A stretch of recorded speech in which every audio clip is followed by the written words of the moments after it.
Hello ladies and gentlemen, my name is Blue Whale and welcome back to another Preseason 2016 video. So if you noticed in the last video, I titled it Jack's Guide slash Commentary, I think. And this one should be titled about the same. And the reason for that is I'm not going to be making in-depth guides too soon. I really want to make sure that Riot's going to put in a bunch of balance changes, of course, so I don't want to make an in-depth guide right now and then it be completely useless. So I will be making one of these quick guide videos, kinda, for all my popular champions, probably.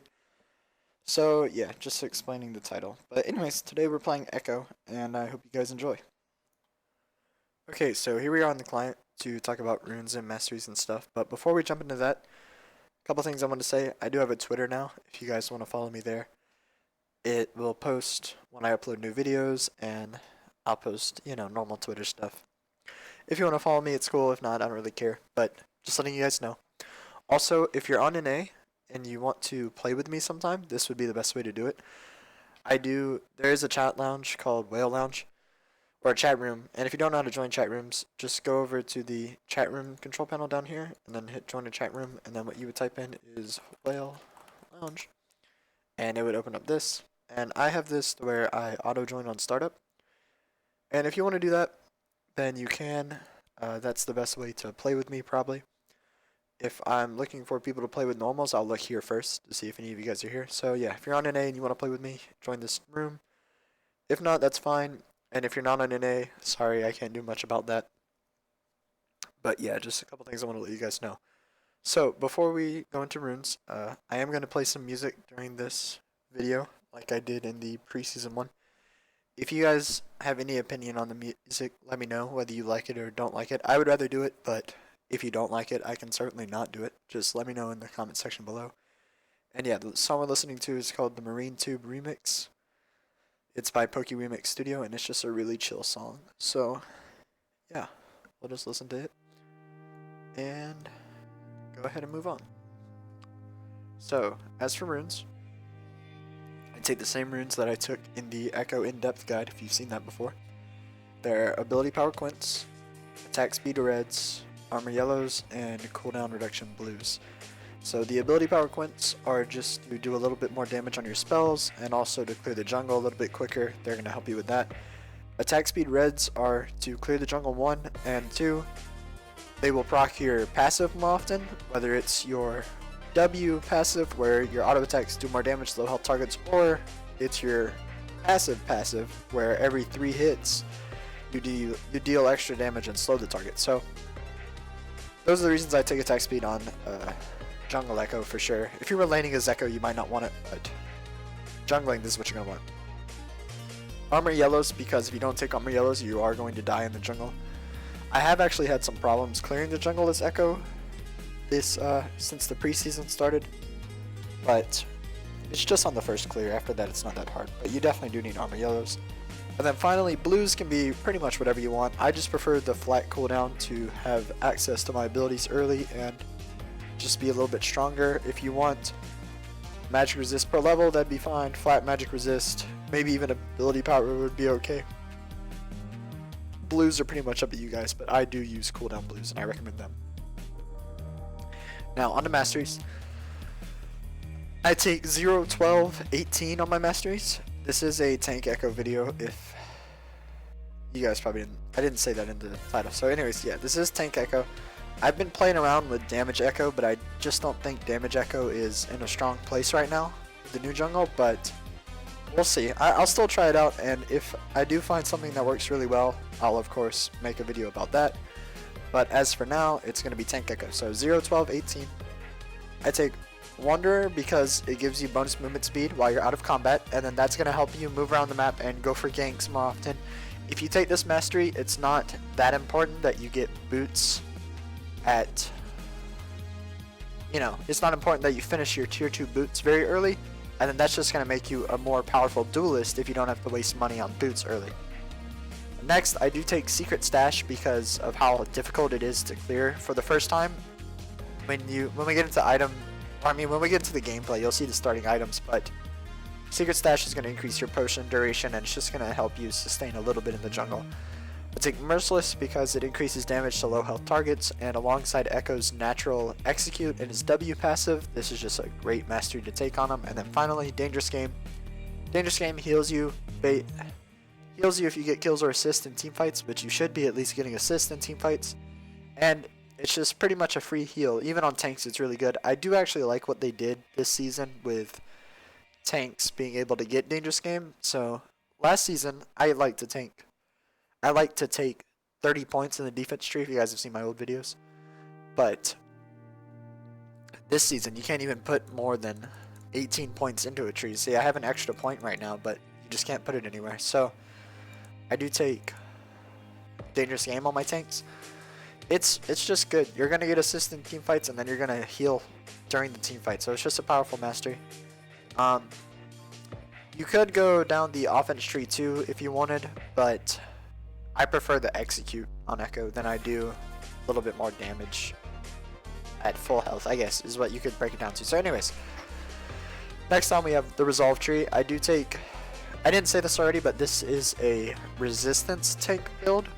So if you guys have seen my Maokai or Zac videos, you know that I like to play HP tanks and Sejuani too. And an HP tank, as the name might suggest, just builds a lot of health, and then they can make use of that with their kit. Now, Ekko, you can build them either way, pretty much, but I prefer to build resistance tank, which common resistance tanks are like Rammus and Malphite. So you might get the picture. They would rather build a resistance item than a health item most of the time. Just get a little bit of health and a lot of resistances. So that's how I play Ekko. You are going to get the bonus armor metrics because you're building so much health. On health tanks, you'd still probably want to get this. Pretty much on tanks, you're going to want to get this. But taking this, I do take Explorer for the exact same reason that I take Wanderer. It just helps you get around the map quicker, and you're going to be able to go for ganks easier. However, if it's hard for you to clear the jungle, you can switch this to Tough Skin, and that's going to help your first clear a lot. Also, if it's hard, you can also switch Wanderer to Savagery. So this would be easy clearing masteries, but these are the more efficient masteries, and they're also a lot more powerful late game. So I prefer these. Next, I take Veteran Scars because even though this is a resistance tank build, you are going to be building Cinder Hulk, so having bonus health alongside Cinder Hulk is just going to be really strong. You're going to get the maximum efficiency out of your Cinder Hulk, pretty much. Next, I take Perseverance because it gives you a little bit increased health regen, but then it increases a ton when you're below 20% health. And what this mastery is going to do for you is if you're CC'd and you're really low health and you want to ult, maybe you can't get it off, but then since your health regen goes very, very high when you're low health, you might just live through that CC and then be able to ult. It's just a clutch situation mastery, so I recommend you get it. And then over here we have Legendary Guardian.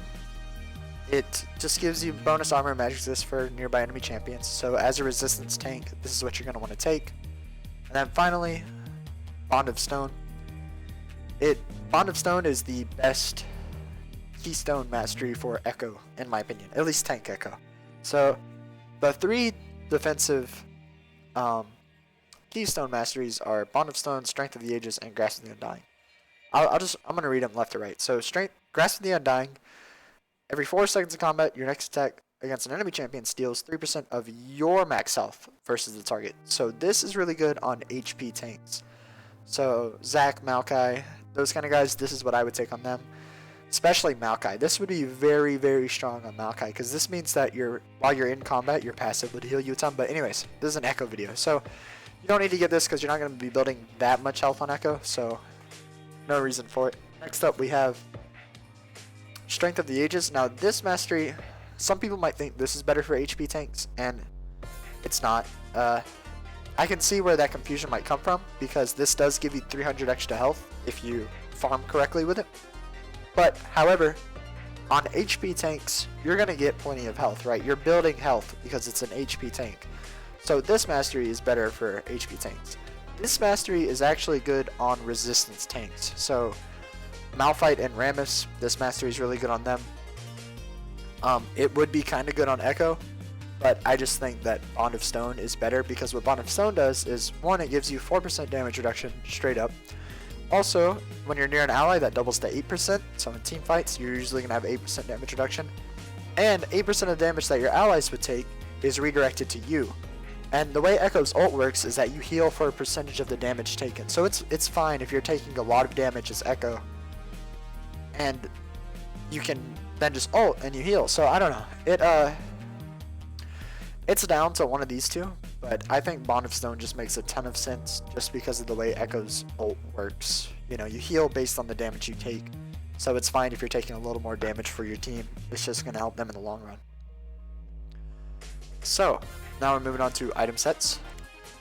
Okay, so as for item sets, these are the items you're going to want to get.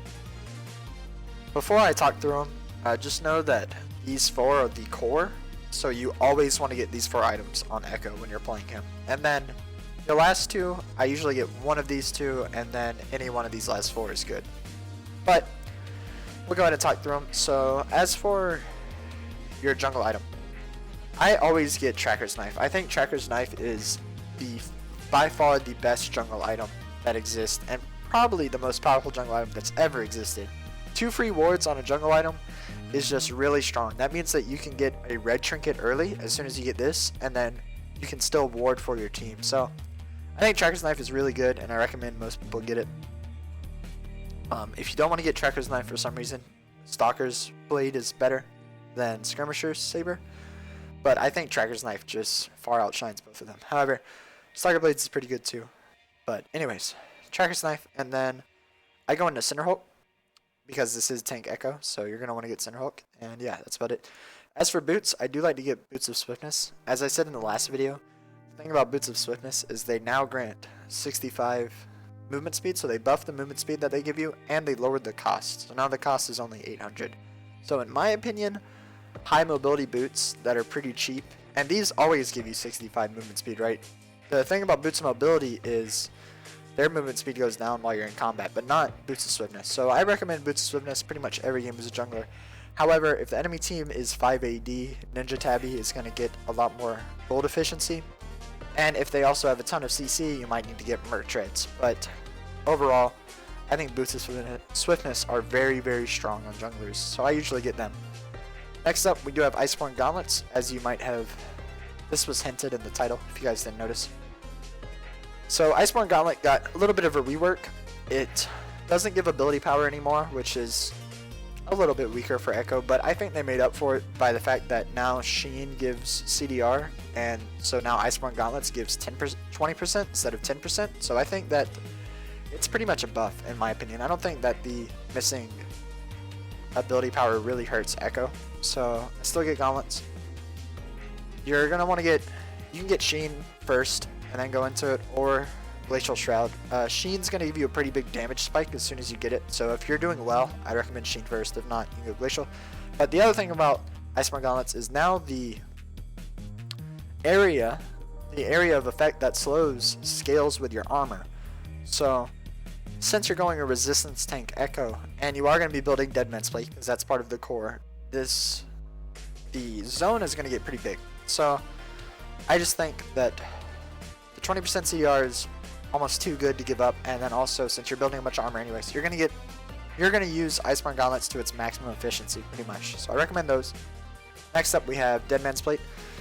Dead Man's Plate gives you a lot of mobility, and it gives you good tank stats. So that's just what you want on a jungler. Good mobility and good tank stats. That's awesome. Between Spirit Visage and Banshee's Spell, if you have a support that heals, you want to get Spirit Visage, because Spirit Visage increases how much they heal you. However, with the new Grievous Wounds change, Spirit Visage isn't quite as strong just on Ekko. So it used to be really good on Ekko to get whether he had a healing support or not, but now I would debate that Banshee's Veil is probably better, and Spirit Visage if your support can heal you. So Banshee's Veil otherwise. And then finally, you're going to be at 5 items because you're going to get these 4 and then one of these 2. And then you can get one of these last ones.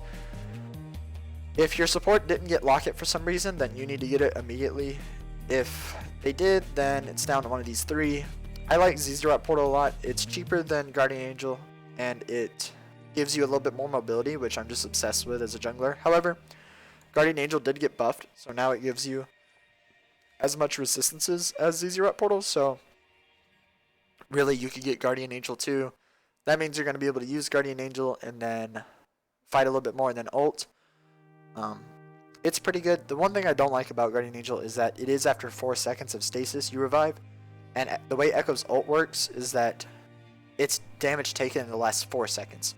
So you're not going to be able to ult immediately coming out of Guardian Angel and get the maximum usage out of your ult. So don't do that if you do get Guardian Angel. And then finally, if the enemy team has like Vayne or Yasuo, Gangplank, or Tryndamere, then you're going to want to get Randuin's just to help with those champions. So yeah, that's about it.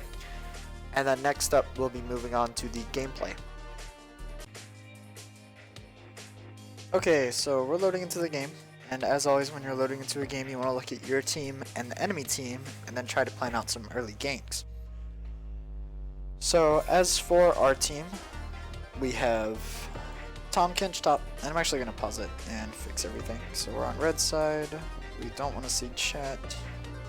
By the way, if you guys were wondering, I use Baron replays for my replays to record over.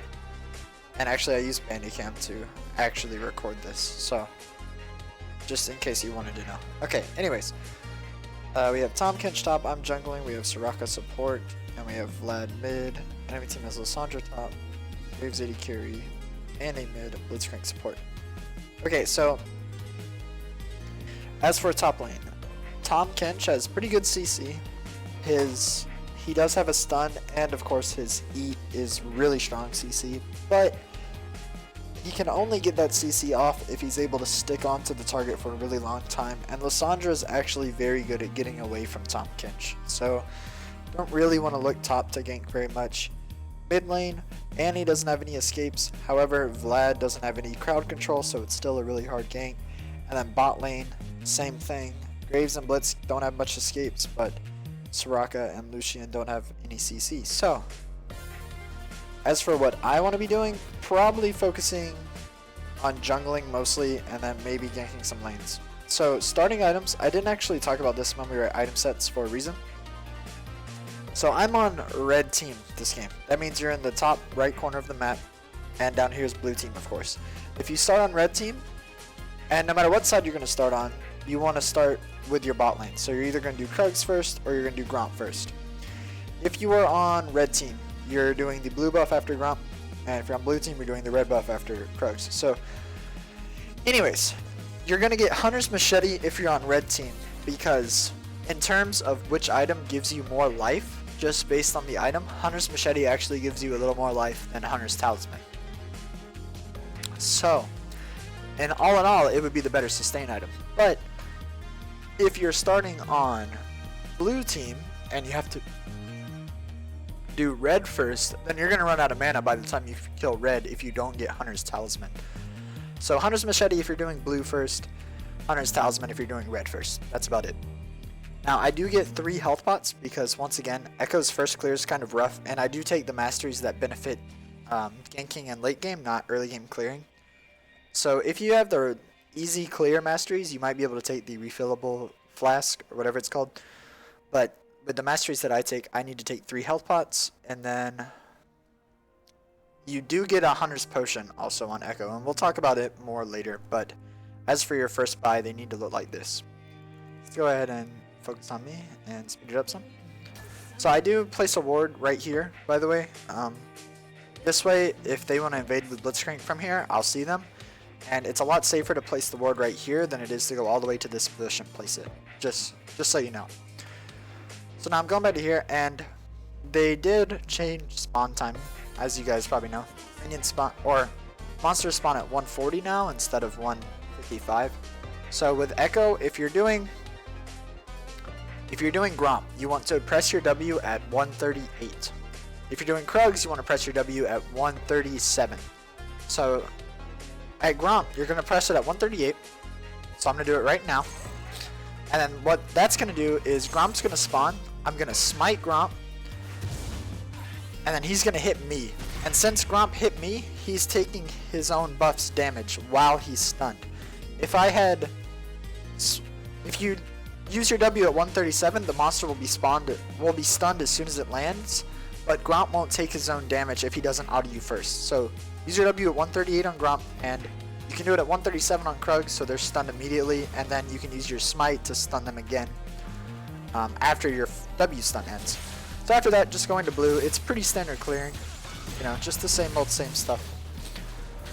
Ekko doesn't have any auto, well, his E is an auto reset, but you don't get that till third, and you don't really use it as an auto reset anyway, so don't worry too much about that.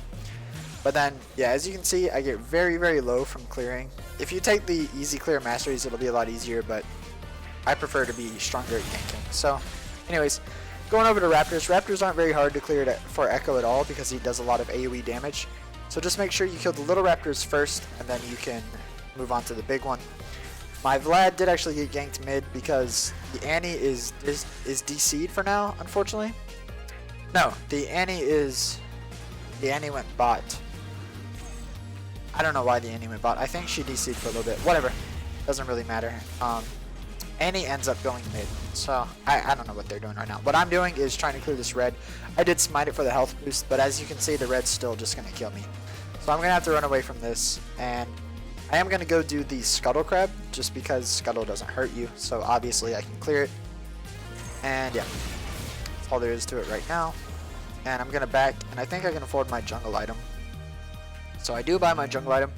I can't afford any health bots or anything, and I didn't really want to buy health bots because I figured I could clear my jungle as I am now, and I don't want to keep wasting money on health bots when I am going to get a Hunter's Potion before long. So you want to get your jungle item as soon as you can, and then before you finish your enchantment, you're going to want to go ahead and get Hunter's Potion. So that's what I'm doing right now. And it's just better clearing. Now I am going to actually be able to kill the red buff. Still taking a lot of damage from it, but I certainly can kill it. Then back to Raptors. Oh yeah, one more thing that I should note about clearing is that when you're playing Ekko, you want to use your use your Q like this. So watch how I use my Q. I don't walk up to this Raptor and throw it out over the wall. If I do that, then Annie just in lane will see my Q over the wall, and it lets the enemy team know exactly where I am. So I like to stand in this corner right here, whether it's right here, or if you're on this team, it's still right here, and then shoot the Q back out into your jungle, like this. And that way the enemy team won't see your Q, and they won't... If the enemy mid laner is really smart, then they'll be able to tell their team where you are if you show your Q. So just don't do that. Shoot it back towards your jungle. You can still hit all the monsters with it if you do it properly. And yeah, now I do want to look for a gank because I just haven't ganked anywhere, and I do. Ekko's a really strong ganker if you know how to use his W properly, and if you do want to play Ekko, it's not hard to get his W down. It's just, it takes a lot of practice getting into the right mindset of his W, that's all. It's kind of a one-of-a-kind ability, so just takes a lot of practice getting used to it. So yeah, I was looking kind of for a gank mid, but Vlad was kind of pushed, and then my bot lane does get ganked. The Lissandra teleported bot, and Tom Kench stayed top, so they got messed up. And then Vlad actually outplays the crap out of Annie and Sin, and he gets a double kill, so that was really good. My Vlad's now pretty far ahead, so he shouldn't need any ganks. But my bot lane's really behind, so I kind of want to focus some ganks towards bot. The Lissandra acts like she wants to fight the Vlad, but then I see Blitzcrank coming to help Lissandra. And then I know I can kill Blitzcrank. He was already really low, so my W passive is going to start hurting him. And then I'm just going to chase him around. He's going to flash away from me. But since he already flashed, I throw my W here to cut off his escape. This was his best escape. So if he was going to run here, my W would have stopped him. And if he runs down this way, which he was forced to, I'm going to be able to catch him and hit him. So that's what's going to happen. I think I do actually flash here. Yeah, I flash, and then... Alright, let's watch this in slow motion. So let's get back to where we just were. Alright, I'm going to throw my Q at him, and then as you know, your Q is going to come back to you after a second. So what I did is flash over the Q, and then slow the Blitzcrank, walked as far as forward as I could before he knocked me up, and because of that, my Q was able to come back to me and finish off the Blitzcrank. So that's just something to note, and the reason I did that, I didn't have to flash there, I just wanted to secure the kill, and then also, me doing that made sure my E was still up, so I can get over this Dragon Wall pretty easily, and avoid the Lissandra. You see, she actually flashed there. I guess she thought I ran up here, and even if I had, though, I wasn't that low. And I'm going to go ahead and ward the Dragon Pit to see if they follow me up. They ward the pit to see if I'm recalling there, but I'm already gone. So, just something to keep note of. You need to make sure you're keeping track of your Q's mechanics. So, if you have to throw it out early, you want to walk ahead of the opponent as fast as you can so the Q will come back and do the damage to them. So I think now I'm going to go ahead and grab this Scuttle just for a little bit more gold. And I do want to gank bot, but I don't think I'm going to be able to now just because my mana is so low. And yeah, I should be backing. So now you do want to get Cinderhulk pretty early, but as you can see, I did actually refund my Cinder there because Hunter's Potion is a little more important. Hunter's Potion is going to give you the mana sustain that you don't have, and just the regular sustain that you don't have. Purple Smite doesn't exist anymore, so pretty much any jungler that kind of needed Purple Smite will have to get Hunter's Potion from now on. And Hunter's Potion is a good item though. It's not as much of a handicap as you might think. Since you get a charge every time you kill a monster, it actually has pretty high gold efficiency. So I'm gonna go ahead and use a potion here while I'm doing the camp. And I don't actually do this every single time this game. I think I forgot about it once, but if you're thinking about it, it's really important that you use one Hunter's Potion while you're clearing the camp, because you get one Hunter's Potion back every time you clear your camp. So if you're not making usage, no matter how easy the camp is to clear, use your Hunter's Potion before you start it, because as soon as you clear it, you're going to be back at 5. And if you don't do that, you're not going to get the maximum gold efficiency out of your Hunter's Potion. So that's just something to note. Now I'm at very good health. I've got my ult, so I'm looking for a gank bottom. Unfortunately, right before I gank, where can we wind it? My Soraka got hit by a hook. The Blitzcrank was actually really good at hitting hooks, and that means we're already at a disadvantage. I did have my ult though, so I kind of wanted to go pretty aggro and see what I could do here. The Blitzcrank's really low, so I'm focusing him first. In hindsight, I probably should have focused this Graves first, and I do switch to him, but now he's going to do a lot of damage to me. I'm going to try to get the stun off here, but I wasn't able to do it because I was about to die, so I had to go ahead and ult. I didn't want to die for free, and then I'm just going to have to walk away from this. Unfortunately, my Soraka died at the very beginning of that fight, or else it probably would have gone a lot easier, of course, if she was alive. And then here, Blitzcrank's trying to back right in front of me, so I go ahead and stop him from doing that. Then I'm just going to go back to jungling. I did use all of my my Hunter's Potions, unfortunately, while I was in bot lane, so all you can do at that point is just use one every time you clear a camp. Might as well. So I'm going to get one, and then I'm going to go ahead and use it, because I'm going to keep jungling. So that's all there is to it. If you're at 5, though, never just leave it at 5 when you're doing your camp. Make sure you use one before you finish off the camp. It's important. Here, I'm going over to my red. My smite was up, so even though it looks like red's going to kill me, I think I'm going to be able to get it with... No, my smite was not up. Whoops. I'm going to leave it. I haven't actually killed Krugs this game, so they're only level 2. It doesn't say it here, but I just played this game like a few hours ago. So the Krugs were level 2, so I know I'm going to be able to clear them no matter how low a health I am. And I finished them off. Now my smite's back up. It was almost up when I was doing the red earlier, but now it's back up, and the red doesn't have any small camps, so it shouldn't be that difficult for me to clear this. But as you can see, it's just a struggle to clear camps with Ekko early. I think it would be a lot easier if you took those different masteries, like I said, but I just like having the movement speed. See, like, right now, I have 376 movement speed with just boots. That's quite a lot of movement speed. And then when I'm in the river, it's going to go up even more. So let's see. I have 388 before I start this fight. So now me and Zinzao are fighting. Let's talk about this. So I walk down to the river, and I have a red buff. Red buff has a lot more combat stats than blue buff in a 1v1, right? I have red buff. I have that one advantage over him. I've also already finished my Cinderhulk, and I can see that he only has a longsword. He doesn't have his warrior enchantment yet, so that's another advantage I have over him. And then also I have Hunter's Potion. I've got all 5 stacks, and he only has 1 health pot on him, so if this fight takes a really long time, I'm going to have more sustain from my items too. So, knowing all that, I knew I could fight this Zinzao. If his team had come up to help him, then I might have died, but just in a 1v1, I know I can beat this Zinzao. So me and him are going to fight. All you do on Ekko is, you know, let's see. Okay, I did miss my... I didn't know if Zinzao was going to just stand and fight me. He would have had a better chance at just fighting me and getting his W healed than to run, but he does run. Just make sure that you're hitting your Q. That's pretty much it. He tries to flash my Q at this point, but since he already used flash and my E's up, I know that he's dead, and yeah. Basically, the reason I won that was, 1, because I had Cinderhulk already, and 2, red buff is just a lot stronger in a 1v1 than blue buff is. So, going back to clearing, gonna kill this Scuttle Crab because I do want to clear my whole jungle, so I wanted Scuttle Crab up for vision. But then, bot lane, Graves is really overextended, so I'm gonna go ahead and walk in.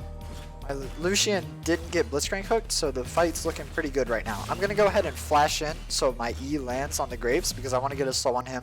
They run into the bush to avoid sight of me. I should have probably placed my Tracker's Knife in the bush as soon as they avoided me, but I think I put it in this bush maybe. Go ahead and throw my Q for the slow on Blitzcrank. Now I'm just trying to get auto attacks on anyone.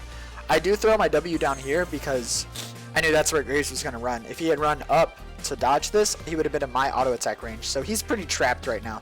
He's going to actually flash the stun because he knew if he got stunned there with my ultimate up, me and Lucian could have dived him. So get the Graves slash for free, and then Lissandra starts teleporting in. I'm going to just go ahead and get the hell out of here because unfortunately I knew Lissandra probably had her ult up, and since she had her ult up, Lucian was dead no matter what I did. So I just go ahead and avoid all that damage from Lissandra. And then I'm going to mess with him a little bit. I do have my ult up, I still have enough mana for it, and Soraka's not far away, so even if I got hooked, it's not the end of the world. So I'm just kind of messing around. And then going to go back to jungling. So as far as I'm doing, I'm pretty fed. I'm 2-0-0, and my farm isn't that bad for jungling. So I'm not doing that bad, but unfortunately my bot lane is getting pretty much destroyed right now. My Lucian's 0-3-0 and my Soraka's 0-1-0. So I'm still going to be focusing my ganks on the bot lane for a couple of reasons. One, we have the Soraka, so Soraka's really overpowered right now. I don't know if you guys know. You probably should know because she's been overpowered for a while. So I figure that as long as I can get this bot lane kind of ahead, it's going to be fine since they have the Soraka. Two, Annie's sitting always at her turret. Every time I looked mid, I saw Annie at her turret, and I don't want to turret dive in Annie, so I'm not going to mess with her. And the top lane, Tom Kench is handling himself very well. So as for what I just want to do, I just want to camp bot lane. But right now, I'm just clearing the jungle. Sorry, I need to speed that up. Just standard stuff, you know. Kill the camps, back, and then next up, we are going for Runeglaive. Alright, not Runeglaive, sorry. Frozen Fist. Frozen Gauntlets. That's what they're called. So I went ahead and got the Sheen because I am fed, like I said at this point. And Sheen does give you a very high power spike. So the 10% CDR and the Spellblade both just... It actually increases your damage a lot in team fight, or in a extended fight. So I went ahead and went for the Sheen first. I could have afforded either one, but I like Sheen more. Just now that it gives CDR, I like Sheen more. If Sheen didn't give CDR and it was the same cost, you would definitely want to get Glacial Shroud first. But since it does give CDR now, it's better. So bought the Sheen, and then I'm just going to come and beat the crap out of this Graves. He's pretty fed, but so am I. And I know that I can 1v1 him easily. Annie comes down. I do have a Soraka here, so I'm not that worried about it. I'm going to keep fighting. And then I'm going to have to ult because I was pretty low. The Blitzcrank, I think, ignited me. I don't know if Annie has... No, I think, yeah, Blitzcrank ignites just now in cooldown. So I think Blitzcrank ignited me, so my ult didn't heal me as much as it would have. So I'm going to have to go ahead and run back to my Soraka. Luckily, as you guys know, Grievous Wounds only affects single target healing now. Let me see if I can read that. I don't think this is updated. I'm pretty sure Grievous Wounds only affects self-healing now. So Soraka was able to save me very easily. And then I'm going to mess with this Annie a little bit. I'm at enough health now, and Annie just used her W to where I'm at no threat of dying to her. So I'm going to go ahead and go aggro, and then I tell Soraka... Oh yeah, I actually forgot about this. Let's rewind it. So I actually remember typing right now.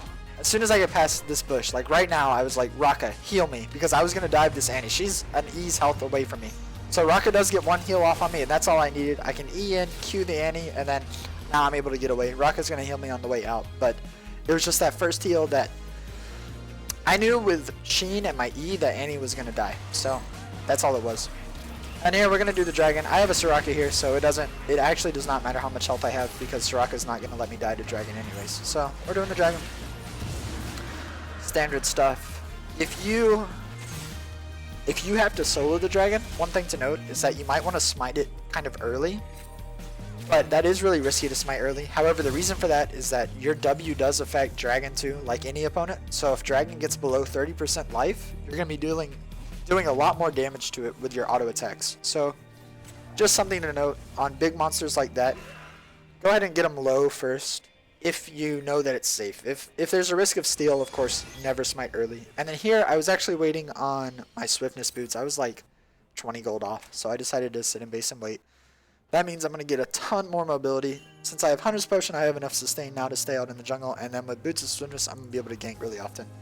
So bot lane had this warded. I'm going to go ahead and clear it. Oh yeah, another thing, I did go ahead and get the Oracle Alteration trinket. This trinket is way more powerful than regular red trinket. I love this trinket. This is probably my new, well, other than Rage Blade, this is probably my favorite new item because it's a lot bigger than the regular red trinket, and it follows you around. So it's just, I love it. So anyways, Graves comes to ward the bush that I'm in. I knew he didn't have a ward initially because I had my red trinket rolling, so I'm going to go ahead and go aggro on him when he's there. And then now we have like 5 bottom, so we're going to go ahead and grab this turret.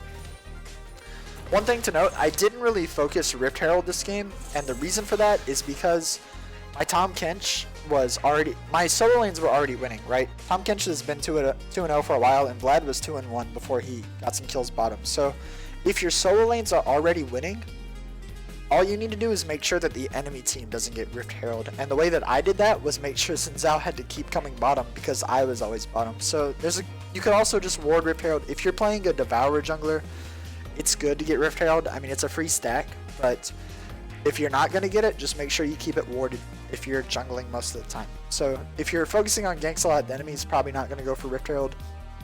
If you're focusing on jungling, just keep wards on Rift Herald. So that's all I have to say about it. I'm going to go ahead and throw my W and tank some turret shots, just because I can, pretty much. There was no real benefit of doing it, but no real downside to it either. So we go ahead and get the turret, and then oh yeah, Tahm Kench is going to ult mid, and I'm going to definitely take that ride because me and Tahm Kench are both super fed. So even if Lissandra had like a couple of teammates here, we would have been fine. So we come in. I actually want to see where Lissandra went. So I'm going to turn this on. Yeah, okay, so she went to our little bush, and I think she actually teleported. Okay, she didn't have to teleport because you'll see, me and Tahm Kench had no idea. Let me go ahead and fix this. I figured she was like up here somewhere. So I'm going to run around, make sure she's not in this bush, or this bush, or this bush. And Tom's going to check this bush, and this bush. So unfortunately, Lissandra guessed the absolute correct one. Oh, well, Vlad did come ward it, so maybe she did need to teleport. So good props to her on her escape. Another reason that I wanted to path like this and check these bushes is because now, as you can see, my whole jungle's up and I'm at my Krugs. So one thing I've said before in my videos, it's actually been a while, but efficient jungling is doing all your camps in one run. You know, you don't want to. Another thing about efficient jungling is you don't want to skip over camps that are already dead. So if your whole jungle's up, you want to start at either end of it, either Gromp or Krugs, and then clear all the way through it. You don't want to start at Wolves, do your blue, go to Gromp, and then walk back by your dead blue and Wolves up to Raptors. That's not efficient jungling. Efficient jungling is doing a straight line, either down like this or up like that. So just keep that in mind. But then my bot lane gets dove by my Lucian's alone, and he gets dove by Blitzcrank and Graves. And I kind of overestimated myself here. I didn't have my Frozen Gauntlets finished yet. If I had, this would have been a very easy 2v1. But I had my ult, so I figured I could fight them anyways. I am going to get the stun on the Blitzcrank here, so I'm going to try to finish him off. However, the Blitzcrank did ult me, or ignite me, if you see. And that's actually going to hurt me a lot when I use my ult here. That means my ult's healing got way nerfed, and Graves also gets a couple of crits on me. That's just bad luck. Not much I can do about that. And I do die. So, you know, what I could have done better there was obviously check Blitzcrank's summoner spells. I could have asked Lucian if Blitzcrank had ignited him, or I could have just ulted a little bit earlier. I could have done that too. You can just use your ult early if you need to, before the ignite goes down, and then that would have helped me out too. So, just a little misplay and a little overestimation of my power at that point, but it's no big deal. I'm gonna go back to jungling. I do have Frozen Gauntlet now, as you see, so jungling is very, very easy at this point. Just use a Hunter's Potion every time you start a camp, and other than that, it's simple. I'm gonna go ahead and Dragon spawning, so I go ahead and ward this and use my Red Trinket. Red Trinket is so big that if you're hitting Dragon, it'll already sweep the whole pit for you. So my Red Trinket tells me that they don't have any wards on it at all, and this ward let me know that they're not contesting it. So I'm just clearing it. Tahm Kench and Soraka come to help me, but I would have eventually got it anyways. And then Tom actually ults into the whole enemy team. Let's rewind it a little bit. I did want to catch a ride with Tom, but he ults before I can jump to him. See, I did click on him, but I just wasn't in range. So he's going to take off, and he's going to actually show up in the midst of the whole enemy team, but he is Tahm Kench, so it doesn't really matter. He's going to be fine. And then I'm coming around the corner with Vlad, and Soraka's very far back. This is actually great positioning on Soraka's part. I should mention that too. As if you're playing Soraka, which I do like playing Soraka when I have to support just because she's so good, this is like perfect because if any of us get low, she's going to get her movement speed from her passive and come heal us, and then at this range, no one can really focus her. So good job on her part. Tahm Kench is just, you know, tanking it up. They're focusing him for some reason. They do finally ult the Vlad. That's a lot better target for them to focus than Tahm. And they're going to go ahead and go full aggro on the Vlad. He's going to die because they have enough CC. I go ahead and, well, let's talk about what I do here. This is an Ekko video, right? So, alright, right now, the whole enemy team is right here, okay? Alright, they've got 2 here, but if I can stun Annie and Graves at the same time, that's a lot better than stunning Xin and Lissandra. So I'm going to throw my W right about in this area, because I'm expecting the enemy team to maybe chase up. I was hoping that Vlad was going to run at this point, and Tahm Kench is already running, but however, Vlad does walk into ult, and then he gets Lissandra ulted and Xin Zhao ulted, and he's going to get Blitzcrank hooked. So that kind of messed up my whole W. My W is right here. You can barely see it. That's the line of my W. So, however, my W is going to almost catch the Annie. She just steps out of it before it goes off. But I do catch Lissandra and Xin. Lissandra is a squishier or a higher priority target for me than Xin is. The Xin didn't actually go Rageblade. If Xin had gone Rageblade, he would have had a much better game. But I don't know. He didn't want to go for some reason. So I'm going to be focusing the Lissandra a little bit. However, the whole enemy team's coming up. So I'm going to go ahead and throw in my Q and then back off. Tahm is just tanking it up because he's an overpowered mess. And I'm shooting in Qs as much as I can, and my Q does actually clip the Lissandra. So as soon as Lissandra died and Lucian got here, it became a 4v4. Now, we're a lot lower than they are.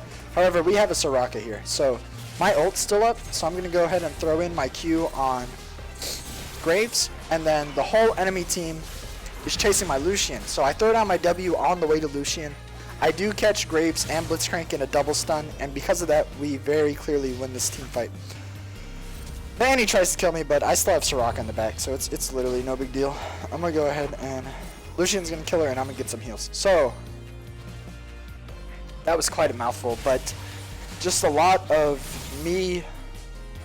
With Ekko, what you got to do is just predict where the enemy's going to walk for your W. That's all there is to it. And it's hard, but once you get in enough practice games on Ekko, it pretty much comes second nature. It's not that hard to do. So that's what I did there, and my first stun wasn't that great, but my second stun definitely turned around that team fight and made it to where we could clean up. So yeah, just get used to predicting stuff with Ekko's stun. Now we're on mid lane. Tahm Kench goes aggro again. I'm going to throw down my stun just to try to get them away from Tahm. I don't really want to fight this. If I had gotten a couple people in the stun, that would have been pretty good. Maybe got a little more damage on them. But Lucian's nowhere near, and they do have 5. So really, I was just trying to disengage from my Tahm. And I kind of want to go back to jungling at this point, but my Tahm Kench is still going full aggro. And then Vlad gets his ult down. And what Vlad's ult does, if you didn't know, is increases damage to a target. So since he's already ulted Lissandra, she's going to die really easily.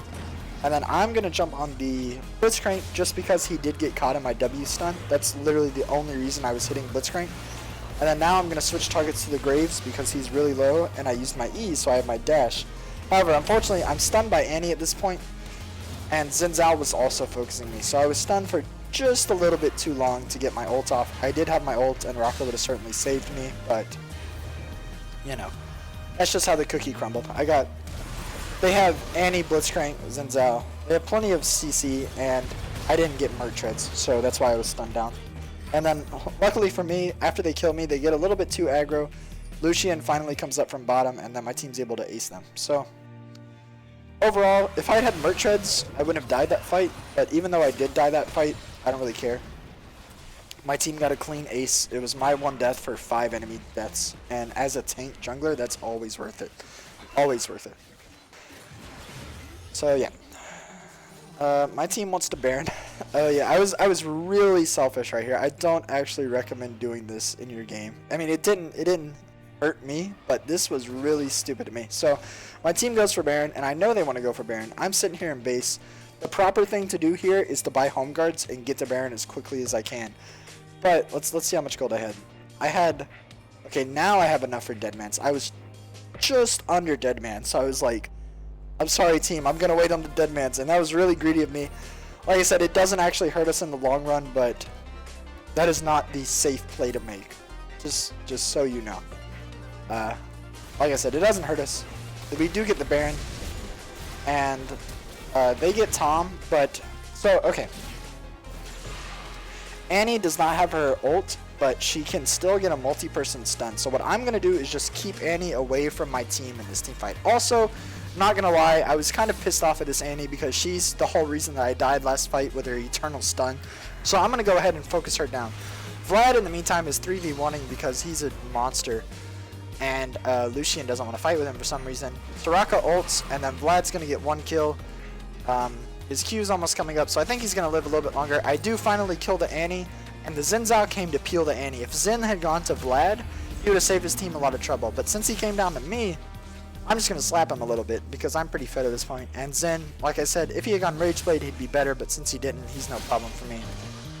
Alright, then here, Xin Zhao's chasing me down, and so is Blitzcrank, but I do already have 2 stacks of my passive on Xin, so I'm gonna go ahead and hit him the 3rd time, because as you know, you get a huge boost of movement speed if you get all 3 of your procs off. So I'm gonna hit him, and then with this increased movement speed, I'm able to just run away from this. However, I am kind of trying to... Alright, so what I'm doing here, it might look like I'm just pathing for no reason, but I'm actually trying to get my ult in a pretty good spot. So if they chase me in a straight line, and I zigzag, then my ult's gonna be in the midst of them. So that's what I'm doing here. Lucian comes in with his ult from the sidelines, and since he does that, I know we're going to win this fight. I go ahead and jump on the Blitzcrank just so I can kill him. You know, he's going to die either way. Lucian can go ahead and hit the carries. He does, he does get the Graves, and then I'm going to go ahead and slow the Xin Zhao, and that's it. And I think we're going to end the game now. So, basically, what I did important in this game was a lot of W predictions. I actually pretty proud of myself for my W this game, my W usage. And then 2, in that last fight, if Lucian hadn't gone to farm top, him and Vlad would have killed the whole enemy team. So, although that did happen, doesn't matter. I made sure Annie couldn't mess with them, and Xin came to me. Xin's not a threat to me either, and then we're able to pull out the win. So,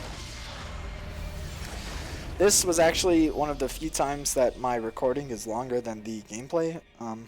I did want to explain a lot of stuff about Ekko. He's a very complex champion, and I don't know that all you guys watching this have seen my in-depth guide. And if you have, you know, I'm just refreshing your memory then. It's always good for that. So, some last things. Join the chat room if you're on NA and you want to play with me, and follow my Twitter if you're interested in doing that. Anyways, thank you guys so much for watching, and I'll see you next time. Goodbye.